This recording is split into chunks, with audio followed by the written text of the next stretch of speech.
मोनसे ब्लान्डार mistake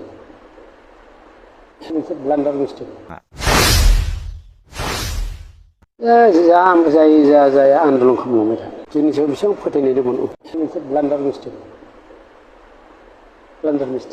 help खालामनाङामोन 1,000 कोटिखौ दाबो लाबोनो हायाखै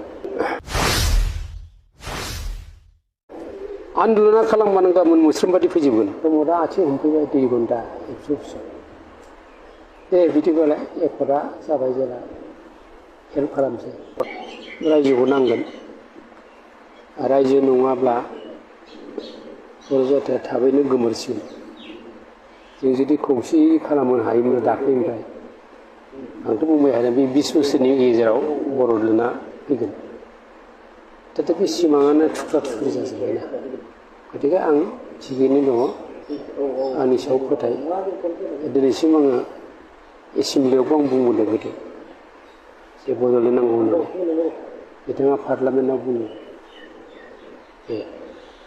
दा बिथांनि बुंनायाथ' कारेक्ट खिन्थु बिथांनि बुंनाया गाज्रिदामोन बिरबला आकबरखौ बुजायनो थाखाय गोजौआव नारेंखलाव माइरंखौ दै होनानै संनो नागिरा होनबा बे गुदियाव अर होनाय बिथाङा बे जादों बिथाङा पार्लामेन्टआव भइस होबाय थाबाय बिथांनि पार्टिया 17 बोसोर बुंबाय थाबाय बड'लेण्ड मोना बड'लेण्ड नांथ'वा बे बिराद गिदिर आनफर्चुनेट हिस्ट्रि जानानै थांदों बे आरो आं नामखौ मख'ला जे बिटिएडिनि मालिकआ बिदि स्ल'गान होबाय थादों जुदि बिसोरबो टाइम टु टाइम जुदि धरना सरना होखालांबाय थायोमोन साइमल्टेनियास दा नैबे जुदि 10टा स्टेटआ जुदि ओंखारमारोब्ला आंनि खावलायनाय नोंथांखौ बाहाय बुंनांगोन मेम'रेन्डामाव बेखौ जों खोनादों बेखौ गाथिनांगौ बेखौ जोंनिखौबो इनक्लुड खालामनांगौ 11 नम्बराव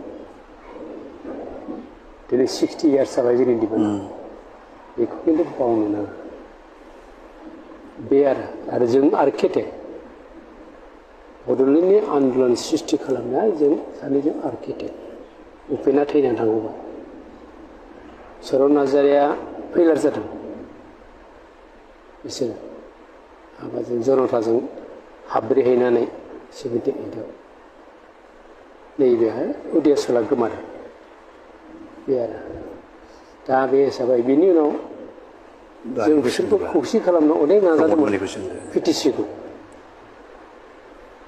अरिजिनेल एबसुआनो पिटिसिखौ दाना होदों 1967 बिसोरनि फिलसफियानो जाबाय जे एबसु बै समनि एक्स वार्कार एक्स इन्टेलिजेन्ट एक्स स्कलार लोगो नांनानै बै समाव इन्दिरा गान्धीया मोनसे डिक्लार होदोंमोन जे नर्थ इस्ट रिजनखौ रिअर्गानाइज खालामफिननांगौ आसामखौ दाथ' जोंनाथ' होनबाथ' सिमाङा मासे नुबाय हाब जोंनाथ' थालांसिगोन धाराधारि 67आव एबसुखौबो दाबाय पिटिसिखौबो दाबाय एबसुआ बुंबाय जे नोंसोरो रायजो बिनायखौ मावलांबाय थादो जों स्टुडेन्ट हिसाबै थानोसै सापर्ट खालामो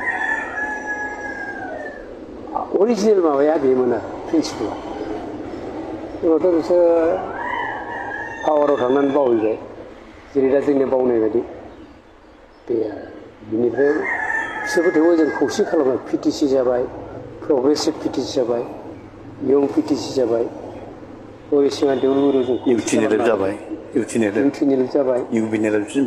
इउसिनेलखौ जोङो दाना होदों जे बिसोरजों जाला आन्दोलनखौ नोंसोर खालामदों बिनि खुंगुर उनाव मा जानायखो बिनि खुंगुरजों खरंखोजों मन'मालिनि जालायबायना नैबेहाय जों हरिसिङायाव मोनसे कनभेन्सन खुंनानै माबाबाय जानाय नंला बिसोरजों एबसुआनो फुल प्लेजेड आन्दोलन खालामनोसै बे आरो रौता कनफारेन्सआव 1986आव 1983आवनो फार्स्ट डिसिजन लाबाय जों दमदमायाव दा अरिजिना जोंनि खिन्थु मानसिफ्रा बुंनो नागिरो 87निफ्रायसो बड'लेण्डखौ सिमां नुयो बे नङा बेनिफ्राय जोङो बिग्रास आन्दलन खालामनो थाखाय BPC दादोंमोन, बड' पिपल्स एक्सन कमिटि। आं बिनि फाउन्डार प्रेसिडेन्ट। बे आरो दा बे हिसाबै जों दा सिनियर मस्ट बड'लेण्ड बिग्रा मानसिफ्रा जों सानैल'सै। बाखि परमेश्वरा जना थाबाय, रबिराम ब्रह्मआबो बिदिनो होलांथों जाना थाबाय, गैला, बाखि थैजोब्बायना। ओंखायनो आं दहाय बुंदों जे नोंथाङा हारसिङै मा खालामदों। आंनि साजेसना बेनो, नेपलियन बनापार्ट बादि भेनगार्ड मोनसे दादो, 500 जनसो सारा आसामाव बा बे मोनब्रै डिस्ट्रिक्टआव 500 जन बोखांनानै जाया आन्दलन खालामलांबाय था, धरना, हांगार स्ट्राइक बायदिसिना बुख्रेबजानाय आन्दलनखौ खालामथ'नो नाङा आरो। ओमफ्राय सेकेन्ड माबायाव एबसुखौ एसे टाच खालामनांगौ डिफेन्सखौ। दाख्लै बुंदोंनो माथो इमप्लिमेन्टआ जायाबा आन्दलन खालामगोन। दा आन्दलनखौथ' जों इमप्लिमेन्टनि थाखाय खालामा। बिटिआर रेकर्ड जालांबाय, बेयो मोजां जादोंना गाज्रि जादों होनना नोंथाङा मा बुंनो सानो? बेखौथ' आं बुंथ'ला। आं दा इउपिपिएलआव दंथ', प्रमद कुमारा दुखु मोनगोन बेखौ बिथाङा बुंखाबाय। खिन्थु बिनि आगोलाव मोनसे स्टेप दोनदों गगामुगनिफ्राय, कमप्लिट बिथांमोन बुंनायजों समान आं बुंदोंमोन आरो। खिन्थु गेजेराव प्रमदआ आथिं हमफैबाय 2 घन्टा एबसु अफिसाव। दे बिदिबालाय एकर्डआ जाबाय जेला हेल्प खालामसै। दिनै आं हेल्प खालामामोनब्ला इउपिपिएलआ पावाराव फैया। एटलिस्ट बनजारखौ फेजेननो हायामोन, लोमस्रावखौ फेजेननो हायामोन, गौराङाव कपिलखौ फेजेननो हायामोन। आंनि थाखाय हिस्ट्रि गिदिर मोनसे ब्लान्डार मिस्टेक, आं हेल्प खालामनो हायामोन। गाज्रि जादों आरो गाज्रि जादों दा बिसोर बिदि थगायगोन होननानै बोरै मिथियो? चान्स लाफैबाय दा। मिथिनो औ थगायबाय नालाय बिथांजों बेसेबां क्लेस जादों औ रायनोबो गाबनो ओंखारलायलायोना गोदोनि नोंथांनि बे दुखुनि समाव बिथांमोना खबर लाफैदों ना लाफैया? दाख्लै लेटेस्ट प्रमदआ फैदोंमोन। बे पार्टि लाइनाव गैया, डिस्ट्रिक्टआनो हक सेन्ट्रेलानो हक, खिन्थु गासिबो लाजोब्बाय दे आंखौ। सोरबा धोरोम आफाद माबा आफाद बायदिसिना, बाथौ ब्रह्म ख्रिस्टान बिदिनो इन्डिभिजुवेल बिदिनो मास्टार। सोर सोंबावनो लुबैयो, दिनै बिटिआर रेकर्डनि उनाव सानफा एफा बिटिसिनि पावार एन्ड फांसनफोरा गुगालांनो हमदों, बिनि बेलायाव नोंथांमोनहा मा बुंनो सानो? बेखौबो आं बुंथ'ला, सम मोनलाबा आं बुंनोसै। दाथ' जेबो गैला, जेबो गैला दा। बेखौ नों सिन्था खालामनाङा, दा जेबो गैला होनना हमनानै ला। बर'आ जोबनायनि लामायावसो। बर'आथ' जोब्बायानोसै, मा जोबनायनि लामा? बर'आ जोब्बायब्रा। खोनाबायबा बेखौ माथो दंबावो? जोब्बायब्रा। जोब्बाय, नों मा जोबगोन होननानै बुंबा भुल जागोन। दा बे खैफोदनि समाव जों बर' रायजो राजाया जोंनि मान आरो मोन्थाय, जोंनि रैखाथिखौ लाखिनो थाखाय मा मावनाया मोजां? बिथाङा नेलसन मेन्डेलानि रल लानांगौ। आरो बिथाङा साइस्थ'आ मोजां, साइस्थ' एसे मोजां लाखि। मावलांबाय थाबा फैगोन। क'क्राझारबो जेल जा, आंथ' बुंखादों बे बाथासिफोराव गल्डेन जुबलिजों थाङाखैमा। आरो बाइस स्पिचआव बुंदों 500 जनसो थैबावनांगोन बड'लेण्ड मोननो। खिन्थु सासेबो मानसि थैयालासिनो मोननो लुबैनाय बिदि आरो बेबो रिजानाव जागोन। 500 जनसो थैबावनांगोन बड'लेण्ड मोनबावनांगौबा। बर'फ्राथ' थैनाय जायाना, खिन्थु लिडारफोरनि स्टेरिं हमनाया थिग जानांगौ, नङा होमबा? बे आरो ओमफ्राय नोंथांनि नेक्स्ट राइट लेफ्ट नोंथांनि जाहाथे नोंथांनि रेंकखौ हमनो हानाय बेखौ क्रिएट खालामनांगौ। आन्दलन खालामनानै नोंथाङा जुदि बोरैबा दुख फैलांगारोबा बेमार आजार जानानै नेक्स्ट लिडारा सोलायगोन, कमिटेड लिडारासो। कमिटेड लिडारथ' आं नुवाखै। ट्रेजेडिया बेनो दा प्रफेसनेल जाजोब्बायना। सार, बे समाव बर' रायजो राजाफ्रा फोथायनो खोब गोब्राब मोनबाय। जों फिन आरो आलादा बड'लेण्डनि सोमावसारनाय बा जांख्रिथायखौ लाबोफिननो हाया जाबाय।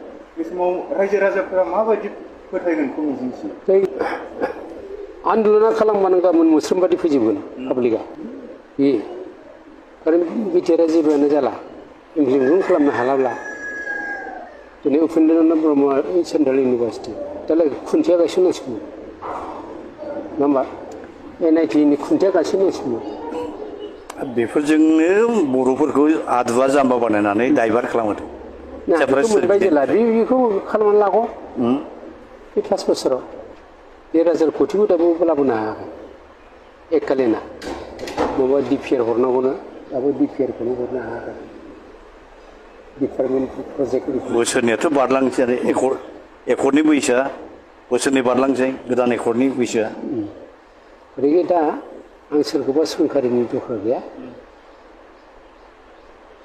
मैदेराव थांबाय थागोन सैमा सोंबाय थागोन बे स्ट्रेटेजिजों खारनांसिगोन बे आरो आं अपटिमिस्टिक रायजो राजाफ्रा बावाखै रायजो राजाफ्रा दाख्लै कबिना रामनाथ कबिना खालामो बिथांमोनखौसो नाम लादों जों सानसुमाखौ रबिन्द्र कुमार मोनदों एसे लाजि मोनदों सासे अफिसनि बिनि सालायाव फैदों दा मोनसे रेकर्ड थायो नेलसन मेन्डेलाया 27 बोसोर जेल जादों आयुआ गोलावखाय राष्ट्रपति जाफैबाय दा बे स्टाइलै खारनांगोन होननानै आं सानो जे रावखौबो गिनो नाङा दाथ' गथ' गथाय जाजोब्बाय गथ'फ्रा मा सिन्थाबाय बे बोराय बैसोआव जेलाव थाहैबानो जाबायना 3 माससो सार नोंथांमोननि दैदेननाय समाव लिभ एन्ड लेट लिभ दंमोन आरो डु एन्ड डाइ फर बड'लेण्ड बेबायदि स्ल'गान दंमोन दा बेखौ जों लाबोफिननो हायो नामा? मानो हाया जानो दर दाय बुंनानैथ' 1135 सुहिद जादों बिसिनि समाव दा थैदै बिएलटि सिएलटि गोथै मिलायनानै 5,000 बावबाय NDP दर दायखौ ओरैनो स्ल'गानखौ होआखैना बुजिबाय आरो जोंनि आन्दलन समाव लिडारफ्रासो सेक्रिफाइस खालामदों खिन्थु दानि आन्दलना थु होनगोन गाव आवगायनाय नङा फैलै थु जोंनिया मा बालाइराम बर'आ बे टप लिडार मार्टियार्स जादों सोमला बसुमतारी मार्टियार्स जादों सिलागां बसुमतारी मार्टियार्स जादों जोङो आदर्शखौ दिन्थिदों बालाइराम बर'आ दा न'खराव रावबो गैला फंबायाबो थैदों टंकेश्वरा आन्दलनावनो थैदों जुलियानो जोब्बाय आरो बिबागिनाबो थैबावदों जोंनि समाव लिडारफ्रा जेरै बुङो ओरैनो जों थैदों बे लेमेना दा बहुद थैबाय गावलिया मानसिफ्रा बे समाव गोदोनि आखु आरो दानि आखुफोरनि गेजेराव पार्थक्य दं नामा होननानै सानो आकाश पाताल आकाश आरो पाताल दानि माबाया 3 बोसोरनि बारा आन्दलन खालामनो हाया जोंनाथ' आनलिमिटेड आन्दलना जोबागौमानि जों फसाया न' बां जिना फैनाय एखेबारे न'खरखौ जों नुला नङा होमबा दानाथ' बिदि गारनो हानाय नङा बिनि थाखाय आकाश पाताल गोदोनि दिनावथ' साख्रि गारनाबाबो जाथिखौ सिबिबोदोंमोन साख्रिखौ गारदों रबिरामखौ जों गारहोदों दानियाथ' रावबो उपेन्द्र ब्रह्म गारदों आं गारदों नोंथाङा गारदों आंबो गारदों आंबो साख्रि दङ बेफोरखौ नोंसोर लिरनांगौ गोदोनिया बेबायदिमोन बे जायगानिफ्राय बेफोरजों थाबायलाङो दानि दैदेनगिरिफोरा गोबां नंखाय खोथा बुंबावोसो बेनि सायाव बेखौ बुंनो थांला सोर नंखाय बुंनो मा बुंनो देहानि रोगिजों भुगिनाङा सर्टकाटै बुंनोसै एप्रिलाव भेलराव थांदों भेलराव डिटेक्ट जाबाय लिम्फमा केन्सार ओमफ्राय बिनि प्रट'कलजोंनो दा डक्टर बि बरुवा केन्सार हस्पिटाल गुवाहाटि बाहाय केम'खौ लागासिनो दं 6टा केम' लानांगौ 6 मासाव दा गंब्रै थांबाय गंनै दंबावो आरो दा हामनाय हामैया आंनि खाफालनि खोथासो 4 स्टेजाव सहैबाय एसे लेट जाबाय आरो खिन्थु लिम्फमाया लिरनाय मथे किउरेबल किउरिबल माने लेट जायोबा लास्ट स्टेजाव सहैयोब्ला बहा थांना थायो मानसिया बे आरो नोंथाङा सानो नामा जिउ जोबजासिम बर' हारिखौ सिबिलांगोन होननानै? आंथ' दा आखाइजों आथिं सिगिनो हाला बेमारि जाबाय गोसोआ दंब्ला नङाबा बिथांजों रायलायो इउनिभार्सेल बे फावसायनो रोङा सानादि अराय सानजाथिं ओंखारो थिग जोंना बे आरो जायनि जाहोनाव बिथाङा बे फिलसफिजों सारभाइभ जानानै दङ आंखौबोथ' गियोना बे जों थाफ्लादोंसोलै बेनो रायजो नांगौ बे आरो रायजोआथ' नांगौ आंनि थाखाय नाङा जेनेरेसननि थाखाय नांगौ फिउचारनि थाखाय जाथिखौ दानानै गालांनाय मोनसे समनि नोंथांनिनो समनि बिथाङा सासे आबसुनि आफादगिरिमोन दा बिथाङा बेबायदि देहानि रोगिजों भुगिनांनानै दं बे समाव बिथांनि मोजां देहानि थाखाय इसोरनिसिम मा खावलायगोन? दा आङो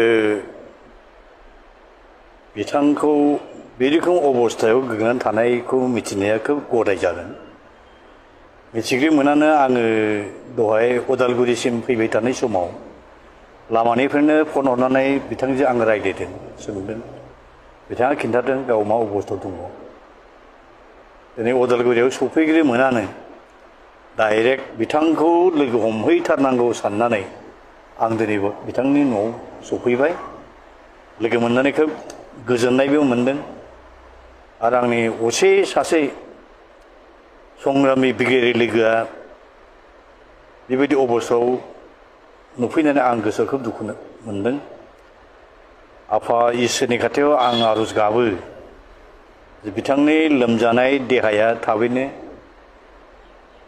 गोख्रों जाफिनथों बेरामनिफ्राय बारग'सार जानो हाथों इसोरा बोर हरथों इसोरनि खाथियाव आं आरज गाबबाय आरो उपेन्द्रनाथ ब्रह्मआ जेब्ला बिपिएससिखौ दानायनि समाव मोनसे गिदिर खोथा बुंलांदों बे बिपिएससि दानाय समाव आं थाङाखैमोन एबसेन्ट मानिबा खारनाव थालांदों बिथाङा दंमोन सुजुगाथाव गावनो सायख'दों जों सानैखौ जे बिथां सानैखौ मोनाब्ला आन्दलन खालामनो हानाय नङा आंखौ चेयारमेन बिथांखौ चिफ कनभेनार बे आरो ओमफ्राय जों बेसेबां इम्पर्टेन्टमोन जोंनि सायाव बेसेबां फोथायनाय दंमोन उपेना आंखौ एबसेन्टआवनो चेयारमेन बानायदों एसे गिदिर आन्दलन खालामनो